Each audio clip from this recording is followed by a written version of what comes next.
पहला सवाल तो ये था, उनमें से पहला सवाल ये था ज़ीशान कि अगर ज़िंदगी में एक ऐसा रिश्ता जो कि सपोज्ड हो कि उसने आपको मोल्ड करना है, उसने आपको ज़िंदगी में बनाना है, उसने आपको कंफर्ट लेवल प्रोवाइड करना है, और अगर वही ज़िंदगी में आपको तोड़ने लग जाए, टॉन्ट करने लग जाए, आपकी ज़िंदगी को अजीरन बना दिया जाए, तो क्या किया जाए? और वो रिश्ता उन्होंने कहा जनाब वालदा का है। मैं अपनी वालदा से बहुत तंग हूँ। मेरी वालदा मुझे अमूमन ताने देती हैं, अमूमन मुझे बुरा भला कहती हैं, और मुझे ज़िंदगी में ऐसा लगता है कि मैंने ज़िंदगी में कभी कुछ अच्छा नहीं किया, और ज़िंदगी के हर मकाम पर मेरी वालदा ने मेरा हौसला तोड़ा है।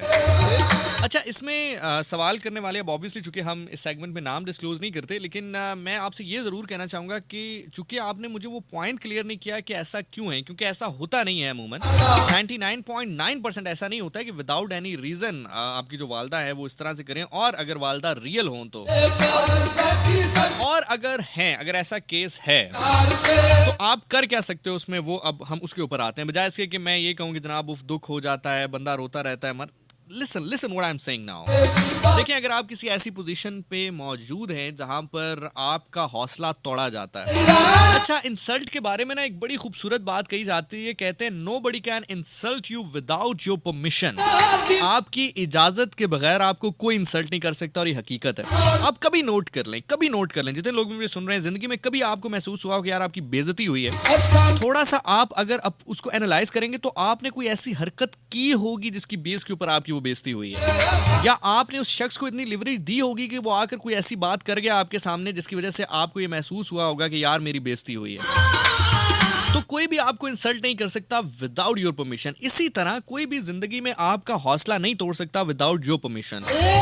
सो अगर आप ऐसे मकाम पर, ऐसे जगह पर मौजूद हैं जहां पर इतना क्लोज रिलेशन, जो कि यकीनन हौसला बंधाने के लिए जाना जाता है, मोहब्बत के लिए जाना जाता है, टूटे दिल को जोड़ने के लिए जाना जाता है, अगर वो आपके साथ इस वक्त इन लम्हात में ये कर रहा है, तो आप सिंपल चीज ये कर सकते हैं कि अगर आप अपने आप को पाल सकते हैं, फाइनेंशियल तौर पर आप सेट हैं, और अगर सेट नहीं भी हैं, ये कोई तरीका नहीं होता। देखें, बात ये है कि मैं हमेशा लोगों से कहता हूं कि लोग कहते हैं जी पेरेंट्स जो हैं, या खास तौर पे वालिद साहब की बात करते हैं, और जी वो बातें सुनाते हैं, जी क्यों बातें सुनाते हैं, जी वो जी मैं उनके घर में रहता हूं। तो जाहिर है भाई, उस बंदे ने मेहनत की है, अपना घर बनाया है, बेशक वो आपका वालिद है, लेकिन उसकी जिम्मेदारी नहीं है कि वो सारी जिंदगी खिलाएगा आपको। अब जाहिर है जो आपको अपने घर में रखेगा, देखें 16, 17 साल, 18 साल एक इतनी एज होती है जिसमें आप अपने आप पे सर्वाइव नहीं कर सकते। जाहिर है वो उनकी जिम्मेदारी है कि आपको अच्छा खिलाए, अच्छा पहनाए, जितना वो कर सकता है। अब ये उनकी जिम्मेदारी नहीं है कि आप 22-23 साल के घोड़े बन जाएं, और आपको जो है ना आप काम करें, ना कुछ जिंदगी में करें, और उसके सर पर चढ़ के बैठ जाएं, और वो आपसे ये भी ना पूछे कि बेटा इतनी रात को आगे इधर से रहे हो। अगर आप चाहते हैं कि आपसे ये ना पूछा जाए कि बेटा इस पैसों का क्या किया, आपसे ये ना पूछा जाए बेटा इतनी रात को कहां से आ रहे हो, तो फिर अपना कुछ करें जिंदगी में। यकीन जाने आप जितने मर्जी लिबरल हो जाएं, जब तक आप खुद जिंदगी में कुछ नहीं करेंगे, आपका पैसा वो है जो आपके कमाया हुआ पैसा है। अपने पैसे की एक सिंपल डेफिनेशन होती है, और वो डेफिनेशन ये है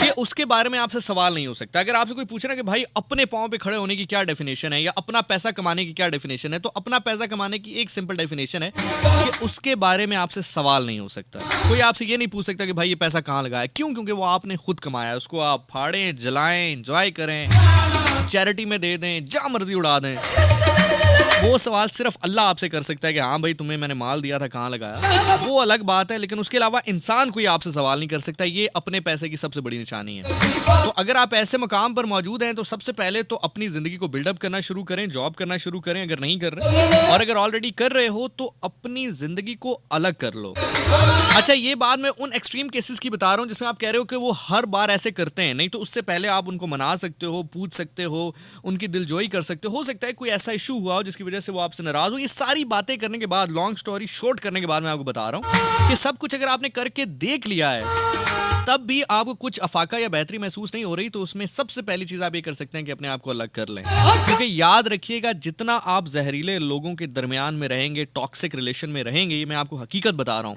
वो जहर आपके अंदर दाखिल होता जाएगा। ये हकीकत मैं आपको इस सेंस में बता रहा हूँ कि आपको महसूस नहीं होगा कि वो जहर आपके अंदर जा रहा है, लेकिन वो जहर आपकी जिंदगी में भरते भरते ऐसा हो जाएगा कि आप लोगों के लिए वो जहर उगलना शुरू कर देंगे।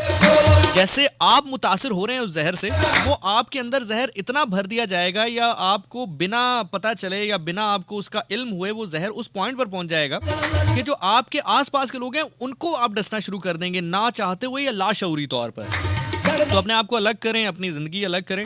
देखिए, हर इंसान की ना एक जिंदगी होती है, कुछ करैक्टर अल्लाह ने जिंदगी में पैदा किए होते हैं, वो करैक्टर सही हों, बहुत बेहतर ना हो तो उसके अलावा भी जिंदगी है। जैसे फॉर एग्जांपल, माँ और बाप जिंदगी में एक करैक्टर है कि उन्होंने आपको पालना है, एक स्टेज तक लाकर आपको तालीम देनी है, खाना देना है, कपड़ा देना है, उसके बाद जिंदगी आपने आगे अपनी चलानी है। अब कुछ लोग ऐसे होते हैं कि जिनके पेरेंट्स होते ही नहीं, मतलब वो पैदा होने से पहले ही उनकी डेथ हो जाती है, तो अब वो क्या कहें, नहीं जनाब मैं पहली स्टेज चूंकि मुझे नहीं मिली तो मैं दूसरी स्टेज पर भी नहीं जाऊंगा। ऐसा नहीं है।